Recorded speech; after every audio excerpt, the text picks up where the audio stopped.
Hello everyone, in this video I will show you how to make folders on the home screen transparent on Samsung Galaxy S26.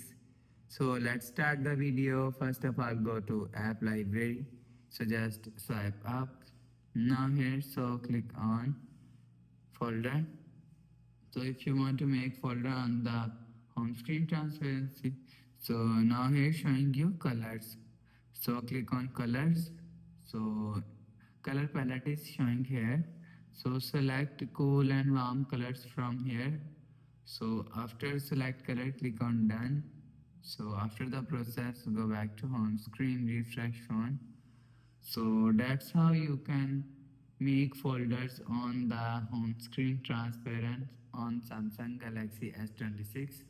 So if you like the video, please subscribe. Thanks for watching.